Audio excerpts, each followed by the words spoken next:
Time date o naging practical. Rosas o bigas. Rosas o gasol, tamang-tama. Nakaraan, ang mahal ng gasol ngayon. 1,048 yata bilhin namin. Nakaraan. So, maganda ho, no? Ang pag-ibig po, practical. Yan. So, kailangan ho talaga, alam natin, itong nakaraan, pag sinabi ho natin February 14, sa iba, Valentine's Day. Pero sa atin po ay, alam natin, Hearts Day. Ibig sabihin, araw ng mga puso, araw ng mga pagmamahalan. Bagamat tayong mga Kristiyano, lilinawin po natin, ang araw ng pagmamahalan ay araw-araw. Amen? Sapagkat ang Diyos po natin, timeless, boundless, parang walang hanggan, walang panahon. Kumbaga, hindi siya nalilimited by time. Ang Panginoong Diyos natin, ganun po dapat yung pag-ibig natin. So, hindi lang siya seasonal. Di ba? Meron talagang seasonal. Ganun pa man, bilang mga tao, alam natin, maging realistic tayo. Sometimes, yun ba yung basihan natin ng pag-ibig?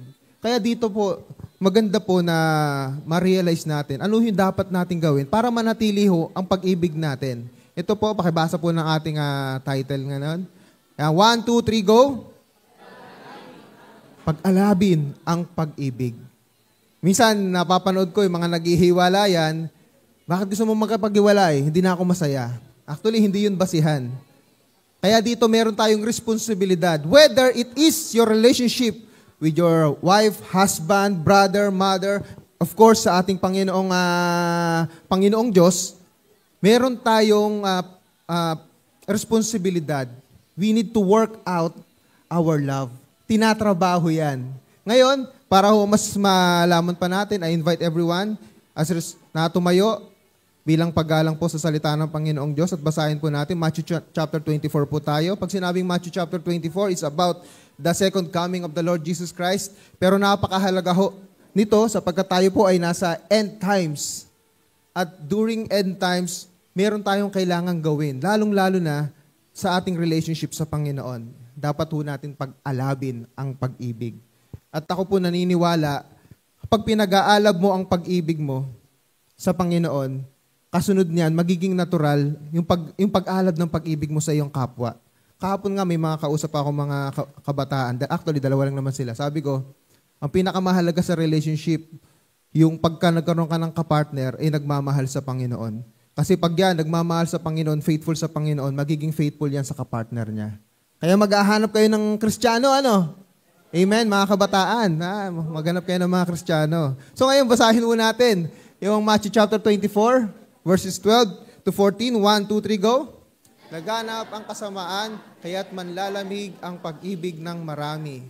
Ngunit mananatiling tapat hanggang wakas ang siyang maliligtas. Ipapangaral sa buong sanlibutan ang magandang balitang ito tungkol sa kaharian ng Diyos upang magsilbing patotoo sa lahat ng mga bansa at saka darating ang wakas. Let us pray. Father God, thank you so much for this reminder sa aming lahat na kailangan ho naming pag-alabin ang pag-ibig namin sa iyo, Panginoong Diyos. Na wag ho naming hahayaan na manlamig ang pag-ibig na ito. Kaya minsan, Panginoon, mayroong mga tumatalikod, lumalayo sa iyo dahil tila ba nawala yung dating init ng unang pag-ibig. Kaya Panginoong Diyos, we pray, kumilos po ang banal na Espiritu ngayon sa aming pag-aaral ng iyong salita. Pagpalain niyo po kami sa pangalan ni Jesus. Amen. Mari na pong umupo ang lahat. So balikan ko lang po, no? Dito po sa verse 12, again, sabi po dito, lalaganap ang kasamaan, kaya't manlalamig ang pag-ibig ng marami. Sabi po sa English, the love of the many will grow cold.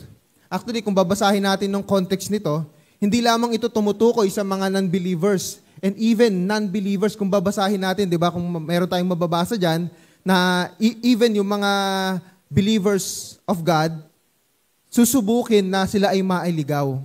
So ito po ay applicable sa lahat. Whether you are a Christian or not a Christian, lalong-lalo na sa ating mga Kristiyano. Sabi ko sa English, the love of many will grow cold. Ito po isang klase ng negative na grow. Pag sinabi natin grow, positive, di ba? You are growing, parang maturing. Pero ito yung klase ng growing na pangit. Kasi growing cold. Sino dito mahilig sa Frozen? Yung Frozen na yung palabas? Let it go, let it go. Si Elsa, di ba? Pero alam nyo, no? Dito, ang tinutukoy dito parang ito naman yung klaseng negative na frozen. Yung frozen chosen. Narinig nyo na ba yung frozen chosen? Actually, nabasa ko yung sa libro na binigay sa akin. Ano yung frozen chosen? Tayo pong lahat na mga mananampalataya kay Kristo, we are chosen. Chosen tayo, pinili tayo, niligtas tayo. Hindi dahil we are the best, tayo yung pinakamabait. Hindi, because we put our faith in the Lord Jesus Christ. That's why we are chosen. We are chosen to be saved, to be loved by God. Pero, huwag nating hahayaan na maging frozen, chosen. Yun nanlamig ka na sa pag-ibig mo sa Panginoon. Dahil nagpa-apekto tayo sa mga paligid. Mamaya makikita natin. Yung mga paligid, mga kaganapan sa paligid natin. At isang factor nga po dito, yung paglaganap ng kasamaan. Alam naman natin na tayong nasa mundong ito ay dapat tayo maging asin at ilaw ng sanlibutan. Yung tinutukoy ng Panginoon, napakasama ng mundo. At hindi naman tayo tatanggi dyan. Manood lang kayo ng balita araw-araw. Andyan, yung nakaraan, binugbog ni, sino ba yan? Si Jam Ignacio ba yan? Yan, di ba? Kalahin mo, binubugbog yung babae. Merong ang dami yung nangyayari na kasamaan ngayon sa mundo. Pero tayong mga Kristiyano, pag tayo hinayaan natin na manlamig ang pag-ibig natin sa Panginoong Diyos, sa pag-ibig natin sa ating kapwa, nagiging kaisa tayo doon sa paglaganap ng kasamaan. Kaya napakahalaga ho nito pag-alabin natin ang pag-ibig natin. Sabi po dito sa verse 13, ngunit ang mananatiling tapat hanggang wakas ang siyang maliligtas. Kailangan ho nating manatili. It is an action word. Manatili. Ang paglago ng pag-ibig kay Kristo ay hindi po siya automatic. Kaya sinabi ni Pablo, work out your faith with fear and trembling. Paano hindi automatic? That's why it is very important that we read our Bible, we pray every day, we attend church. These are not laws or legalistic laws na kailangan gawin natin bilang ritual, seremonya. They are more than rites or ceremonial, but these are our response. Because we have relationship with God. Ito yung tugon natin. Dahil tayo nananampalataya at may relasyon sa ating Panginoong Hesus, naturally, we will read our Bible, we will pray, we will attend church, worship services. Yan po yung resulta. Hindi yan dahil ito yung batas gawin natin. So, kailangan manatili tayong tapat hanggang wakas. Paano mangyayari yun? Ano yung sabi sa verse 12? Huwag nating hayaang manlamig ang pag-ibig. Diyan naman nagsisimula yung paglayo sa yung hindi mo pananatili hanggang wakas. Pag naramdaman mo na nalalamig ka na. 'Di ba? Parang yung mga magpa-partners, babe, parang pakiramdam ko nalalamig ka na, hindi mo na ako binabati ng good morning. Dati nung hindi pa tayo, 'di ba? Yung merong mga uso ngayon sa Facebook, yung one day after 1 month, after 1 year. Dati binabati mo pa ako, good morning, how are you? Kumain ka na ba? Tapos hanggang sa paiba kumain ka na? Oh, kakain na ako, bahala ka na. Nag-iiba. So, ganun din sa relationship natin, kailangan manatili tayong tapat, And in this one, verse 14, so ito, maganda to, nabasa natin to last week sa discipleship natin. Ipapangaral sa buong sanlibutan ang magandang balitang ito tungkol sa kaharian ng Diyos upang magsilbing patotoo sa lahat ng mga bansa at sa kadarating ang wakas. Makikita natin dito, unang-una, ang context nito ay end times. Pangalawa, tayo po ay talaga nasa end times na. Malapit na pong dumating ang Panginoon. Tingnan na lang natin nung sa Israel kung ano po mangyayari. Magandang balita. Hindi natin pwedeng ihiwalay ang Biblia para kung gusto nating manatiling tapat hanggang wakas, kung gusto nating manatiling nag-aalab ang ating pag-ibig, ang Biblia, ang magandang balita, yan po ang magiging pundasyon natin. Once na lumayo tayo sa Biblia, baliwalain natin, hindi tayo magbasa, diyan nagsisimula ang panlalamig. Kaya napakahalaga, we are always reminding everyone, we need to read our Bible, hindi dahil inutos. Kung gusto nating manatiling nag-aalab. Dahil alam naman natin, ang salita ng Panginoong Diyos, hindi lang siya letra. It has the power, anointing of the Holy Spirit. The fire of the Holy Spirit when we read our Bible. At ngayon po, bigay tayo ng mga practical na pamamaraan bukod pa doon sa nabanggit natin sa verses 12 to 14, paano pananatilihing nag-aalab ang pag-ibig natin sa ating Panginoong Diyos? Siyempre, unang-una yon. At even sa pag-ibig natin sa ating kapwa.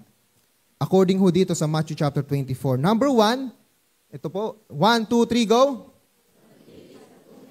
Yan, kailangan nating manatili sa tunay ni Kristo. Ibig sabihin, kung merong tunay, merong peke. At minsan, hindi lang ito nangangahulugang merong nanggagaya, kundi minsan merong parang kaagaw. Hindi naman ibig sabihin nung di ba, yung parang anti. It's either kalaban or nanggagaya. So, tingnan ho natin, sabi dito sa verse 4, sumagot si Jesus, mag-ingat kayo upang hindi kayo mailigaw ni numan. Maraming paparito sa pangalan ko at magpapanggap na sila ang Kristo at marami silang maililigaw. So napakahalaga ho bilang mga Kristiyano na tayo po ay nakadikit sa tunay na Kristo. Alam nyo, sikat na siguro, 'di ba, sa atin si Kibuloy, siya yung sikat na, pero hindi lamang po si Kibuloy yung nagki-claim na na false Christ, siya yung ako ang Kristo. Marami pumunta kayo sa Australia, si John Miller, sa South Korea, si Asong yun. Basta marami pa. Sa buong mundo, meron pa sa South Africa. Talagang ito po ay napakarami na pong nagki-claim. Pero alam naman natin na peke sila. Ano naman yung applicable sa atin dito? Hindi yung, maaring sabi mo, kilala ko ang tunay na Kristo. Uma-attend ako sa church, naniniwala ako sa Bible, pero amen, ay si Kristo. Pero yung term kasi dito, manatili. Yung sinabi ni Lord Jesus Christ, para mas maintindihan natin, ito yung sa John chapter 15 verse 4. Manatili kayo sa akin, sabi ni Lord Jesus Christ. At mananatili din ako sa inyo. Hindi magbubunga ang sangang hindi nananatili sa puno, gayon din naman hindi kayo magbubunga kung hindi kayo mananatili sa akin. Ano ba yung ibig sabihin ng mananatili? Hindi ko na ilagay dito yung sa verse 7, sabi sa verse 7, if you remain in me and my words remain in you, ask whatever you wish, and it will be done for you.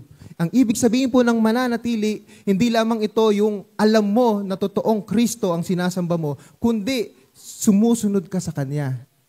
Nananatili kang sumusunod sa Kanyang salita. Sabi dun sa verse 7, at nagbubunga yung Christ-likeness nakikita sa atin. Ito po ay napakahalaga upang manatili po yung nag-aalab ang ating pag-ibig. Once na ang naging basihan natin ay naging sukatan natin ng pag-ibig natin sa ating Panginoong Diyos ay yung ating attendance, maganda naman din naman yon, di ba? Hindi natin sinasabing mali. Pero kung hanggang dun lang sa church, may problema. Kasi ang magiging sukatan talaga nito pag lumabas ka na ng church. Doon makikita na talagang nananatili si Kristo sa iyo. Kailangan manatili ang tunay na Kristo, ang tunay na mensahe, ang utos, yung pamumuhay, yung Christ-likeness, kailangan makita sa atin. Alam nyo, once na ginagawa natin yan, hindi lang natin napapansin, meron pala siyang epekto sa atin. Lumalalim meron tayong conscious effort na sumunod sa Kanya, panatilihin ng pag-ibig natin sa Kanya. Kaya napakahalaga po na palalimin po natin. Ang question, nananatili ka ba kay Kristo? Are you remain in Christ? Nakadikit ka ba sa Kanya? Kamusta ba yung relationship natin kay Lord Jesus Christ ngayon? Kamusta tayo pag nasa bahay tayo? Kamusta tayo pag nasa eskwelahan tayo? Lagi ba nating sinasaisip yung mga bagay na makakapanakit sa ating Panginoong Hesukristo? Kailangan po manatili tayo sa Kanya. Pag sinabing manatili, sisikapin nating sumunod sa Kanyang mga utos, sisikapin nating isa pamuhay kung paano namuhay ang ating Panginoong Hesukristo. For example po, yung salitang mga letrang WWJD. Familiar kayo doon? Dati sikat yun ng unang panahon Laging tawag ba doon? Bowler? Ano ibig sabihin ng WWJD? What would Jesus do? Ano kayang gagawin ng Panginoong Jesus? Anong gagawin ni Jesus? Yun yung lagi mong tatanungin. Once na ikaw, for example, nagkaroon ka ng problema, ano kayang gagawin ni Jesus? Iisipin mo yun. Yun yung gagayahin mo. Merong nanakit sa akin. What would Jesus do? Merong tithes and offering. What would Jesus do? At tinatamad ako umattend ng church. What would Jesus do?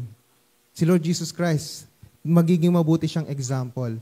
At yun yung isang halimbawa, practical na pamamaraan ng remaining in Christ. Lagi tayong nakatuon sa Kanya. Yung sinasabi sa Hebrews chapter 12 verse 2, we must fix our eyes on Jesus.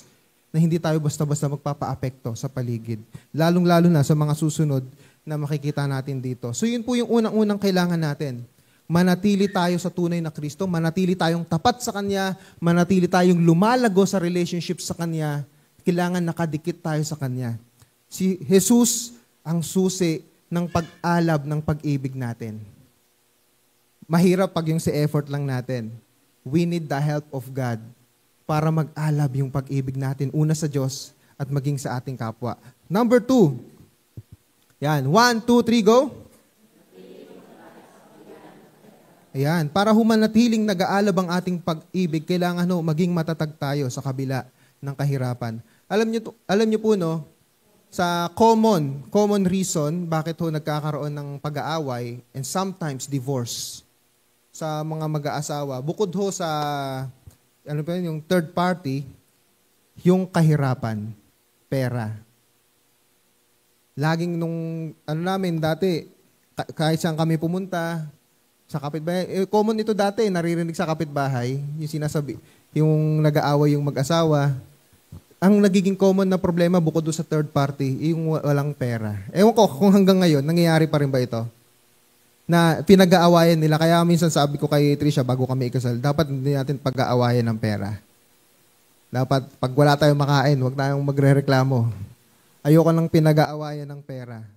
Kasi ito yung nagiging isa sa mga reasons kung bakit nagkakaroon ng hindi pagkakaunawan. Wala talagang pera, anong gagawin mo? Wala talagang nawalan ng trabaho. Minsan aawayin nung asawa. Kaya dito ano yung connection nito? Minsan, pag nakakaranas tayo ng kahirapan, paano ba tayo tumutugon sa ating Panginoong Hesus? Nagtatampo ba tayo? Lumalayo ba tayo? O mas lumalapit tayo, mas nananalangin tayo? Dahil alam naman po natin, ang buhay Kristiyano ay hindi lamang po puro pasarap. At ipinagpauna ng Panginoong Hesus, maging ng mga apostol, lalong-lalo si Apostol Pablo, we must go through hardships. Kailangan natin mapagdaanan yan. Sabi dito, sa Matthew chapter 24 pa rin, ito yung mangyayari sa verse 6, magkakaroon ng mga gera, makakabilita ng mga digmaan, maraming mga mangyayari. Tapos sabi sa verse 7, nangyayari sa presyo ng mga, yung grain, yung mga wheat, yung mga, ang tawag na sa Tagalog, yung mga panluto natin, yung mga pansahog natin, nagtaasan. Nasampulan tayo. Ngayon, apektado tayo. Minsan sinisisi natin ng presidente natin. Minsan hindi naman nila kontrolado yan. Pero yung pasimula pa lamang ng paghihirap. At hindi lamang basta paghihirap. Na tulad ng isang babaeng nanganganak. Hindi po ako nanganak, pero sabi nila mahirap daw. Tama po ba mga nanay? Masakit? Sino nag-a-agree? Sobrang sakit daw. 'Di ba? Isipin, kaya yung iba ayaw masaktan, nagpapabiyak. Cesarean na natin yan para hindi masakit. Pero masakit din naman yun pagkatapos. Pero doon niya kinumpara ang paghihirap. The question is, once na tayong nakaranas na ng paghihirap, paano tayo tumutugon sa ating Panginoong Diyos? Dalawa lang naman yan. It's either lumayo ka, dahil nagtampo, nagalit ka, natisod ka sa Panginoong Diyos, or mas lalo ka pang lalapit sa Kanya. Alam niyo po, mga kapamuso, ang pag-ibig po, napapatunayan yan sa oras ng kagipitan. Yung sinabi ni John Lloyd, naalala niyo ba yun? She had me at my worst. Tama ba yan? Anong una nun? You had me at my best. She had me at my worst. Ang ganda ng linya, no? Ano bang yan? Ano bang palabas yun? One more chance. Ang galing na. Alam na. Actually, di ko pa napapanood yun. Kasi yun lang yung madalas kong nakikita na highlight. Pero ang gandang linya, no? Paano kaya kung ganun yung Panginoong Yesus sa atin, Buti na lang talaga si Lord, gracious, Ikaw, nung pinagpala kita, pasalamat ka ng pasalamat, dikit ka ng dikit. Ngayong hinayaan ko marami kang pagsubok, Tsaka ngayon, magtatampo, tatalikuran mo ko, hindi ka mananalangin, hindi ka magsasamba. Buti ang Panginoon natin, hindi siya ganun, ang biyaya niya, unlimited, yung grace niya. Once na tayo ay humingi ng tawad, patatawarin niya tayo. Kaya napakahalaga, ang pag-ibig, mapapatunayan natin yan sa oras na tayo ay humarap sa matinding kagipitan, matinding paghihirap. At ang paghihirap na yan, alam nyo, maniwala kayo sa hindi, nakaka-develop siya ng pag-ibig. Kahit sa mga mag-asawa hindi ako iniwan nito Nung kabila ng aking mga kapalpakan, nakalimutan ko yung pangalan ng negosyante. Nung sa Amerika to, walang naniniwala sa kanya na uunlad siya, mumapalpak yung mga negosyo niya, pero sa likod niya, nakasuporta lagi yung kanyang asawa. Siya yung nagluluto, nag-encourage, hanggang sa eventually, after many years na mga pagkabaon sa utang, naging matagumpay naman yung kanilang negosyo, yumaman na sila. Diba? Totoo talaga yung sinasabi, yung man's success daw ay yung merong babae. Isipin nyo, kung paano sila, yung mga tulad ng mga thinking ngayon, yung mga woke o yung mga feminists sa Amerika, dumarami yan, na ngayon nagiging sukatan ay kailangan maraming pera mapapangasawa ko. Ganun sa Amerika ngayon, sa Western. Kaya maraming tinatawag ngayon na passport bros. Sila po yung mga naghahanap ng asawa sa Pilipinas, sa Thailand, even sa South America. Kasi yung mga babae po sa Amerika, sobrang nagiging materialistic. Kaya marami hong foreigner ngayon na pumupunta. So yun po yun. So ngayon, again, back to the topic, ang pag-ibig, mas na-appreciate, mas lumalalim yan pag dumaranas kayo together ng matinding pagsubok. Sabi ho sa Romans chapter 5, verses 3 to 5. Yan, basahin natin lahat sa verse 3. 1, 2, 3, go!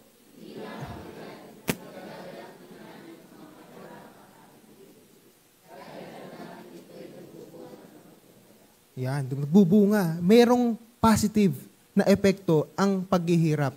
Nagiging matatag ka, nagbubunga ng pagtsatsaga, nade-develop yung ating character.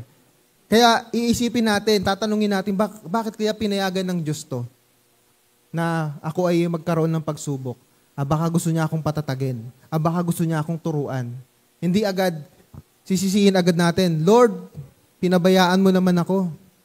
Di ba? Masyadong negative. Tatanungin agad natin, Lord, ano ba yung tinuturo mo sa akin? Sabi sa verse 4, basahin ulit natin, 1, 2, 3, go! Ang pagtitiyaga ay nagbubunga ng mabuting pagkatao at ang mabuting pagkatao ay nagbubunga ng pag-asa. Maraming chain reaction pero positive yung epekto. Sa verse 5, at hindi tayo binibigo ng pag-asang ito sapagkat ang pag-ibig ng Diyos ay ibinubuhos na sa ating mga puso sa pamamagitan ng Espiritu Santo na ipinagkaloob sa atin. Makikita natin dito at habang tayo'y nagtsatsaga, dinadaanan natin yung pagsubok na yon. Even though I walk through the valley of the shadow of death, I fear no evil, for you are with me. Kasama natin ang Panginoong Diyos habang tayo dumadaan sa madilim na lambak ng kamatayan. Kung tawagin dun sa Psalms 23 verse 4, kasama natin ang Panginoong Diyos, kasama natin ang banal na Espiritu, at ang pag-ibig na nagmumula sa banal na Espiritu, nade-develop ang ating karakter, lumalalim ang ating pag-ibig. Kaya kailangan dumaan tayo sa ganitong klaseng pagsubok. Pero marami naman po sa atin, subok na natin ng Panginoong Diyos. Lalong-lalo na sa ating mga matatanda na.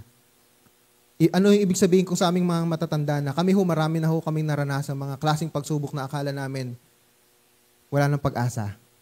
Pero nalampasan. Yun po yung mga patotoo na mga, talungin nyo po yung mga nanay at tatay natin, marami silang ma-share na hindi nyo iisipin, ganito pala yung buhay nyo dati. Yun po ay patotoo ng katapatan po ng Panginoong Diyos. Ako po yung natutuwa pag pumupunta sa Exodus Kasi inabutan ko dati yung parang barong-barong pa yung bahay ng mga kapamuso natin.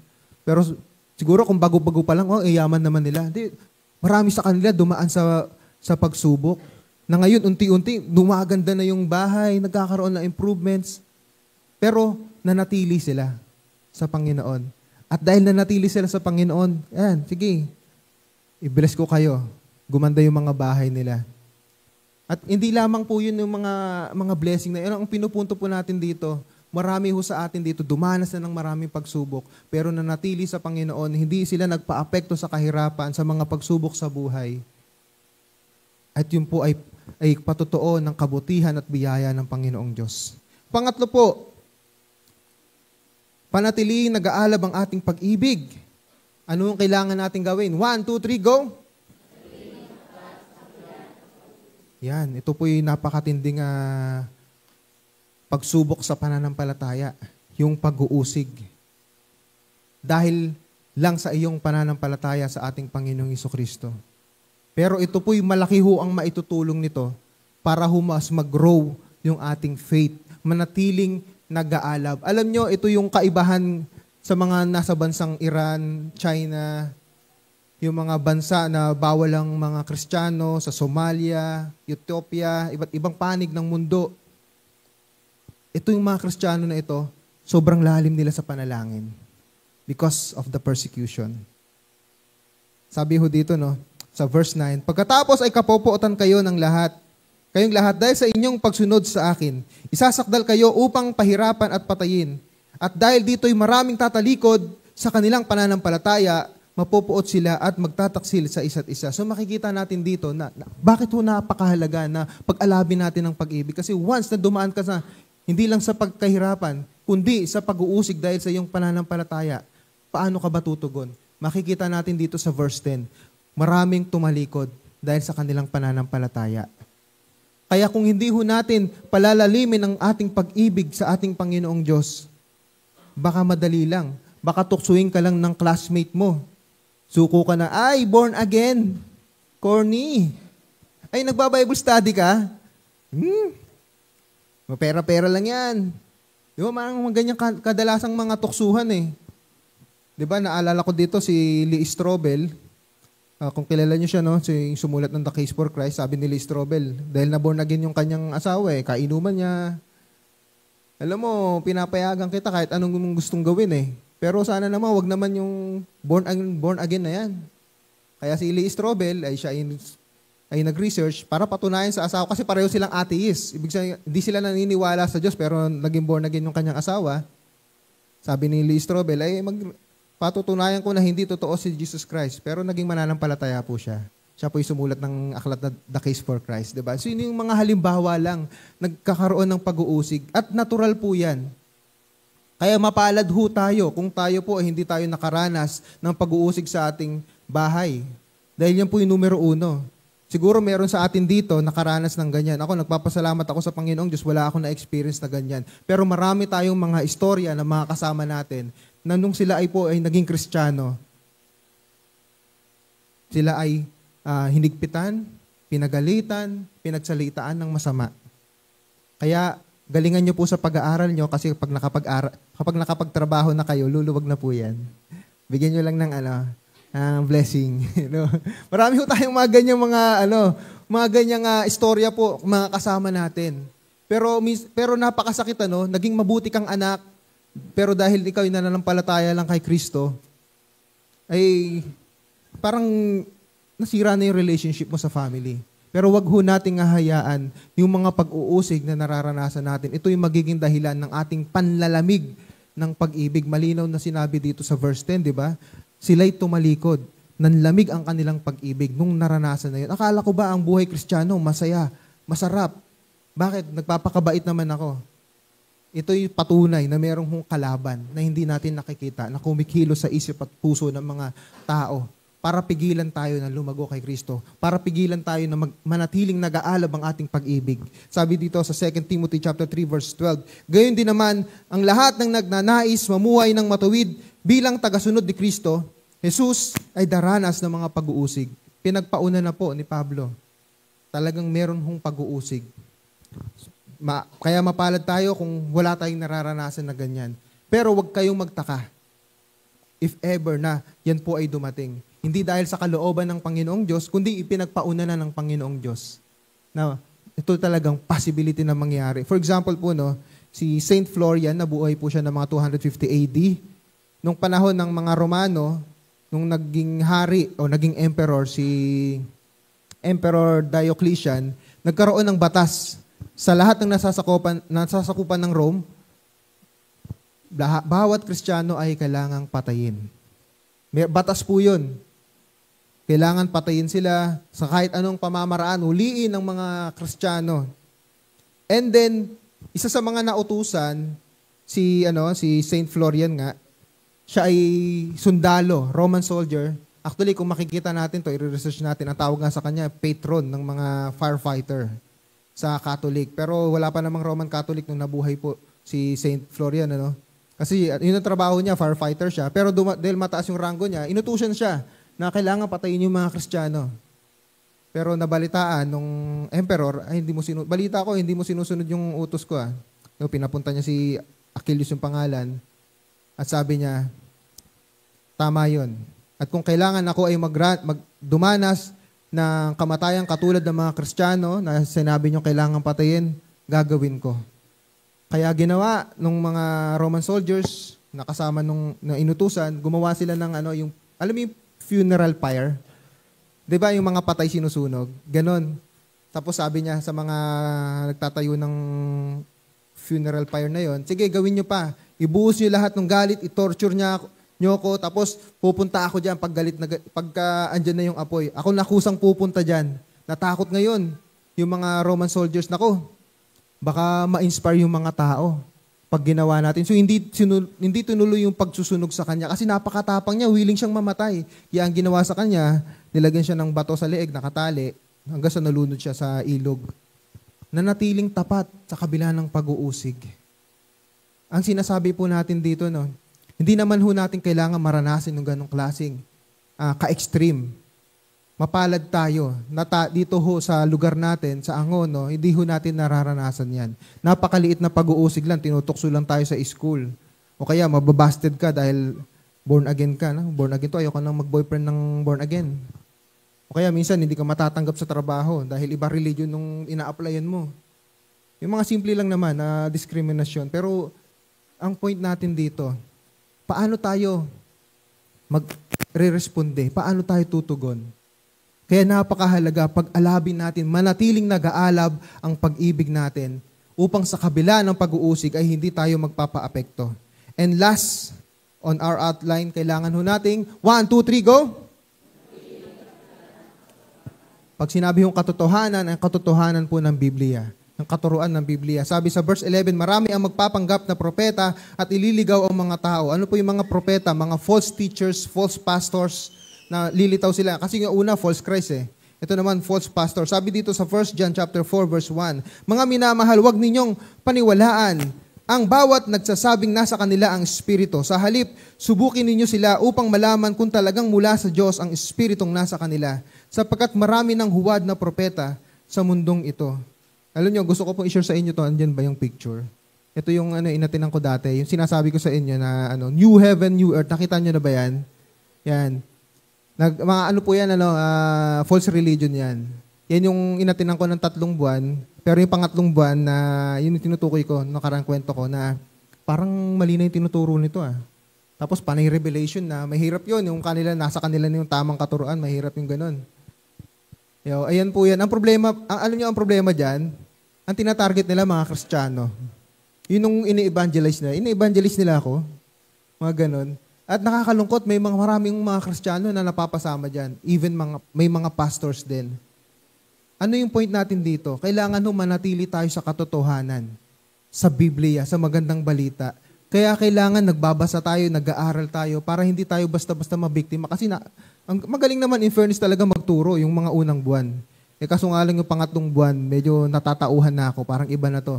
Tapos pinakilala na yung church. Ito pala yung yung religion sa South Korea. Yung Seonji Church of Jesus Christ. Kaya kailangan manatili tayo sa katotohanan. Kasi pag wala tayo sa katotohanan, nasaan tayo? Nasa kasinungalingan. At ang katotohanan ng Biblia, ano sabi ni Lord Jesus Christ? Sanctify them with your truth and your word is truth. Sa John chapter 17, verse 17. Yung sanctification ng Panginoong Diyos, mararanasan natin bukod sa banal na Espiritu ay sa salita ng Diyos. Ito yung katotohanan. So kailangan manatili tayo sa kanyang salita upang ng ating pag-ibig ay nananatiling nag-aalab. Ito lamang po yung mga practical na pamamaraan upang manatili na nag-aalab ang ating pag-ibig sa ating Panginoong Diyos at maging sa ating kapwa. Huwag nating hahayaan na maging frozen, chosen tayo. Manatili tayo sa tunay na Kristo. Lumago tayo sa ating relationship sa Kanya, sa kaalaman sa Kanya.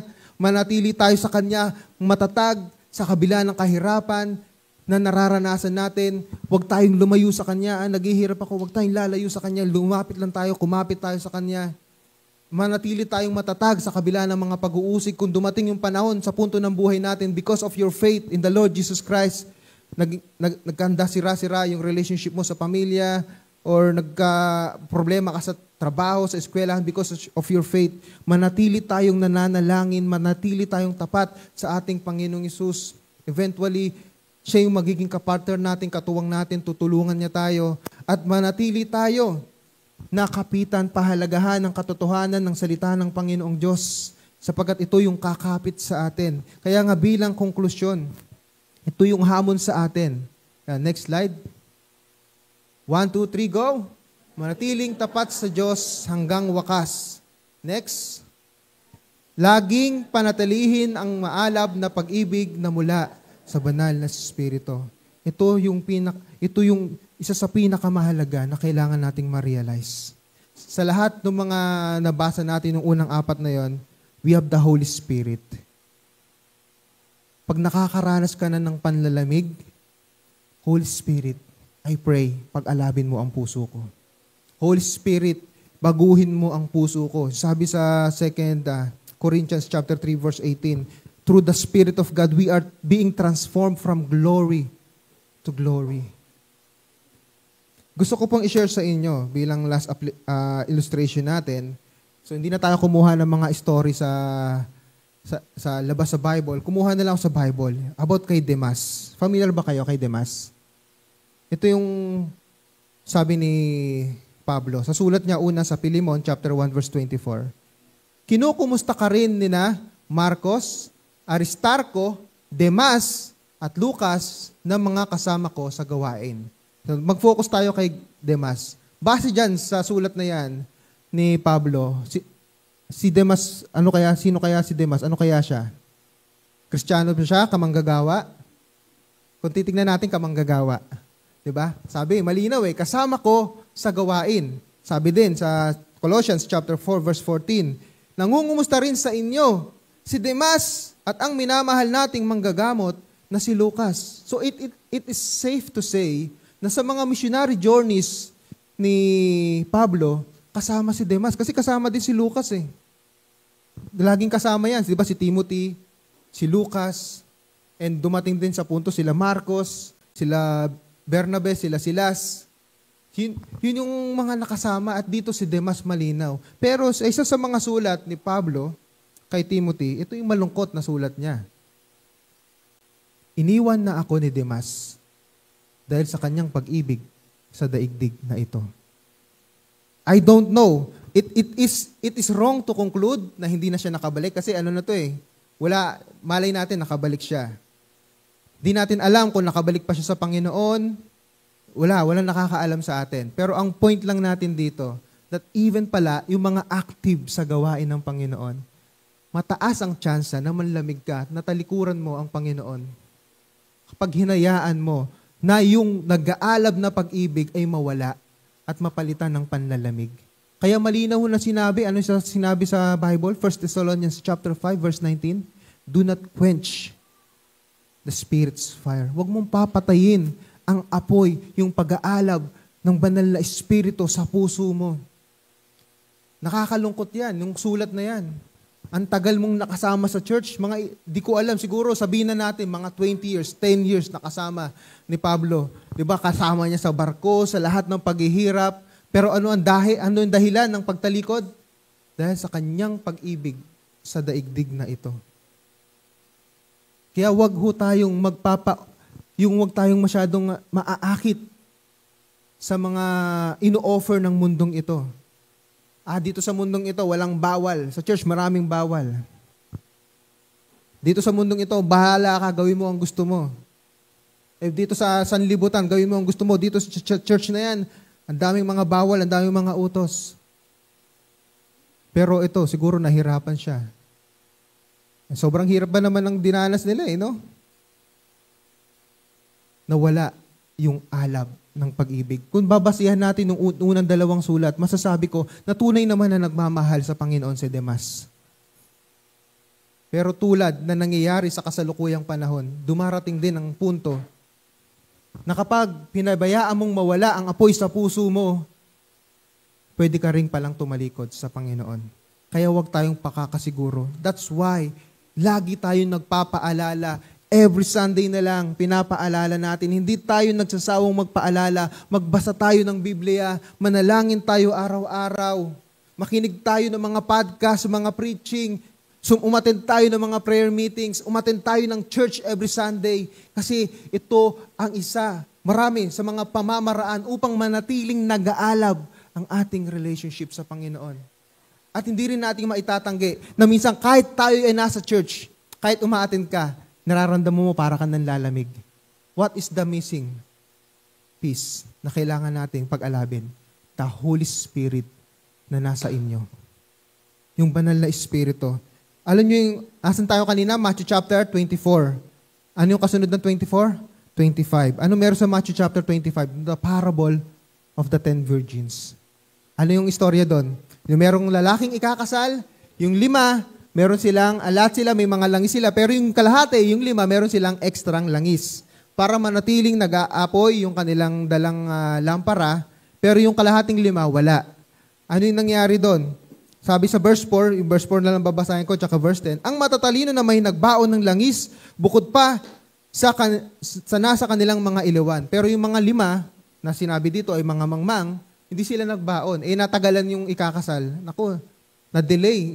Inaabot ng gabi yung kasal. Nakaatinda ba kayo ng ganong kasal? 2:00 tapos mga 10:00 na nagsimula. Siguro nagkainan na kayo, no? Nauna siguro reception na, no? Pero sa kanila talagang naghintay sila. That's their culture. Tapos sabi sa verse 10, kaya't lumakad ang 5 dalagang iyon upang bumili ng langis. Habang wala sila, dumating ang lalaking ikakasal. Ang 5 nakahanda ay kasama niyang pumasok sa kasalan at isinara ang pinto. Dapat nating malaman, mga kapamuso, pag nababasa natin ang langis sa Biblia, it's always pertaining, number 1, to the Holy Spirit and anointing. Ano po yung point nito? Ikumpara natin yung sarili natin dito sa 5 virgins na ito. Asan ka? Yung malagi kang may bit-bit na langis, baon na langis, o yung sa kabila na walang baon na langis? Ang magandang bagay dito, hindi mo kailangan bilhin yung langis. It is always available. Hingin natin sa Panginoong Diyos. We have the Holy Spirit. Kaya nga sinasabi, do not quench the fire of the Holy Spirit. Once na pinabayaan mo yung banal na Espiritu, isintabi mo na lamang siya, diyan magsisimula yung panlalamig. Meron tayong banal na Espiritu upang manatiling nag-aalab ang ating pag-ibig sa Panginoong Diyos. At kailan siya nawawala? Pag tayo nagkakasala. Pag yung alab ng banal na Espiritu, pag tayo nagkakasala, pag hindi natin pinapakinggan yung kanyang sinasabi, yung kanyang conviction. Kaya maging panalangin natin ito sa Panginoon. Kung meron man sa atin dito na parang pakiramdam niya, para siya nagiging frozen, chosen, nanlalamig niya sa Panginoon, the Holy Spirit is in you. Tayo tayong lahat. At sabi ho dito, no? Ang banal na Espiritu na nanatili sa iyo ang magpapaalab sa pag-ibig mo sa Diyos. Basahin ulit natin. 1, 2, 3, go! Ang banal na Espiritu na nanatili sa iyo magpapaalab sa pag-ibig mo sa Diyos. Nakita natin kanina yung mga effort na kailangan natin. Kailangan nating manatili kay Kristo. Kailangan nating manatiling matatag sa kahirapan, sa pagharap sa pag-uusig. Pero hindi tayo pinabayaan ng Diyos. Ang banal na Espiritu, ang presensya ng Diyos sa buhay natin. So I invite everyone, let us all pray to God right now. Gusto mo bang maramdaman muli yung init ng unang pag-ibig? We need to ask the Holy Spirit to baptize you. to consume us. Sabi ho dito sa awitin natin, consume me. Ano ba ibig sabihin ng consume me? Sunugin, ubusin. Ano yun? Tulad ng ginto. Pag dumadaan sa apoy, yung mga impurities humihiwalay. Ang Kristiyano, kailangan magkaroon tayo ng tinatawag na golden faith. Dadaan tayo sa apoy, at pag dumaan ka sa apoy, nalagpasan mo lahat ng pagsubok, yung impurities nawawala sa buhay natin. That's why we need the fire of the Holy Spirit.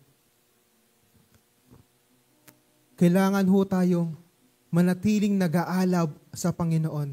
Kapag nag-aalab ang banal na Espiritu sa buhay natin, ang pag-ibig ng Diyos ay mag-aalab din sa buhay natin. Hayaan natin ang banal na Espiritu na kumilos sa atin, pag-alabin ng apoy sa puso natin. Oh God, in the name of the Lord Jesus Christ, Heavenly Father, baptize us with the Holy Spirit right now.